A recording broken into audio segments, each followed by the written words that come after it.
Good evening बच्चों, कैसे हो आप सब लोग। Myself Chetan Garg, your mentor for today's lecture, and I welcome you to our geometry journey series, जिसमें हम डेली एट 7:30 PM एक ज्योमेट्री का काफी डिसेंट, काफी अच्छा सा क्वेश्चन डिस्कस करते हैं, जो आईयूक्यू में जनरली 2 मार्क्स या 3 मार्क्स या 5 मार्क्स पर रहेगा। राइट। आज का हमारा ज्योमेट्री जर्न भी काफी अच्छा है, and I am very sure बहुत सारे बच्चों ने वो कर लिया होगा। यस, आंसर वॉज 20, बट हम आंसर वॉज 16, एंड हम उसके दो अलग अलग सॉल्यूशंस डिस्कस करेंगे। राइट। सो बिफोर प्रोसीडिंग, आईयूक्यूएम का नोटिफिकेशन आ गया है, प्लीज रजिस्टर योरसेल्फ यार, अगर आपने अभी तक रजिस्टर नहीं किया है। Exam is on 9th of January, INMO का एग्जाम 27th ऑफ February को है, एंड हमने उसके लिए एक बैच भी स्टार्ट किया हुआ है ऑलरेडी, जो 23rd सितंबर से चल रहा है। अगर आप उस बैच का पार्ट बनना चाहते हो, you can enrol into this batch and you can apply this coupon. अगर आप ऑलरेडी आईयूक्यूएम सर्टिफिकेट होल्डर हो, तो you should mail me your these details on this email ID chetan.garg@vedantu.com. Right. आपको डायरेक्टली इनमो वाले बैच में एनरोल कर लिया जाएगा, and that is completely free of cost. Right. And if you wish to appear for any other Olympiad like KVPY, NTSC, NSEJS, physics, chemistry, or astronomy Olympiad, then you should fill this Google form vdnt.in/vosmaths2. Right. So let's proceed with our question. ये हमारा question था जिसमें दो equal circles दिए हुए थे। PM उस पर एक टेंजेंट था, एन जिसका सेंटर एन है उस वाले सर्कल पर। पी क्यू आर एस एक स्क्वायर है, and area of this triangle M P Q, ये हमें 4 गिवन था, और इस स्क्वायर का हमें एरिया फाइंड आउट करना था। ठीक है, तो ये क्वेश्चन था, और ठीक है, इसके अब दो सॉल्यूशन देखते हैं। ऑलराइट, पहले पहले हम एक छोटा सा ट्रिग्नोमेट्री पे बेस्ड सॉल्यूशन देखते हैं। लेट से, जैसे अगर मैं बात करता हूँ, अब क्लियरली एमपी इस पे एक टेंजेंट था ना, पी पॉइंट को मैंने सेंटर से अगर मैं मिला देता हूँ, this should obviously be 90 degree, है ना। And let's assume this angle is theta, right?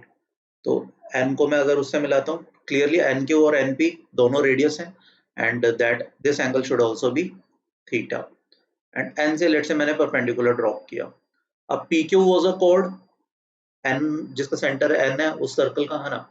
तो अगर मैं परपेंडिकुलर ड्रॉप कर रहा हूँ, तो बेसिकली जो एन टी है वो कोड को बाइसेक्ट करेगा। ठीक है, तो आई कैन से जो टी क्यू होगा, ठीक है, टी क्यू ये वाला लेंथ, ठीक है, that should be equals to, अच्छा इसके रेडियस को ना हम आर मान लेते हैं, थोड़ी कैलकुलेशन आसान हो जाएगी। एम पी आर है, इक्वल रेडियस है दोनों सर्कल के, तो पी एन बी आर होगा and N Q be R होगा। तो टी क्यू को मैं बोल सकता हूँ ये आर कॉस थीटा होगा। ठीक है, आई होप ये सबको समझ में आ रहा है। तो इसका मतलब ये जो पी क्यू है, P Q should be two R cos theta, P Q simply two R cos theta हो जाएगा। ठीक है, अब अगर मैं area of triangle M P Q की बात करूं, that will be half of mp, which is r, multiplied by pq, which is 2r cos theta, है ना, into sine of angle between these two sides, ये पूरा angle ये कितना बनेगा 90 plus theta. And I am very sure आप सबको पता होगा sine 90 plus theta cos theta होता है, तो ये 2 will get cancelled out with this 2, तो this becomes r square cos theta multiplied by ये भी cos थीटा, तो r square cos square theta. ठीक है, ये area of triangle M P Q आ गया। राइट। अब अगर मैं स्क्वायर के एरिया की बात करूं, area of square P Q R S, ये क्या होगा, side square obviously. P Q square, P Q कितना था 2r cos थीटा, तो इसका एरिया will be 4r square cos square theta. तो आप देख सकते हो ट्राइंगल का area R square cos square theta है, और स्क्वायर का area 4r square cos square theta, तो स्क्वायर का एरिया ट्राइंगल एमपीक्यू से 4 टाइम्स होगा।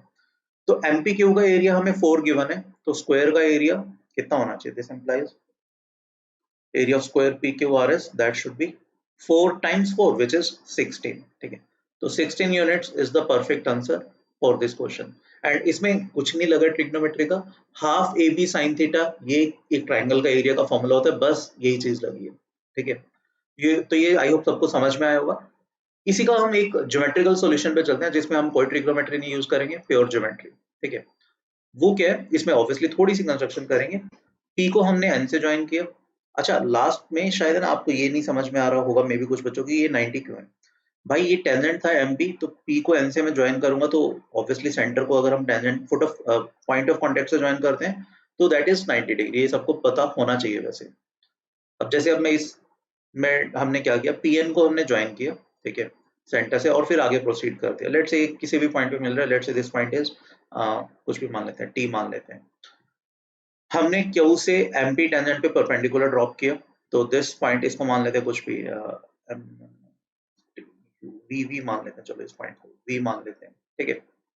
अब area of triangle MP Q की मैं अगर बात करूं, वो कितना होगा, half of base into height, ठीक है। ये बेस को हम एमपी को आर मान लेते हैं, ठीक है। हाइट वी क्यू को मैं एच मान लेता हूँ, तो half of R multiplied by H, ये area of triangle M P Q हो जाएगा। आई होप इसमें किसी को कोई कंफ्यूजन नहीं होनी चाहिए, क्योंकि बेस है एम पी और हाइट है एच, क्लियरली, ठीक है। अब मुझे पी क्यू आर एस का एरिया चाहिए, मतलब बेसिकली मुझे पी क्यू चाहिए, राइट। तो अब देखो, अगर मैं बात करता हूँ, पी टी डायमीटर है, तो वो सरकमफ्रेंस में 90 डिग्री का एंगल सबटेंड करेगा, ठीक है।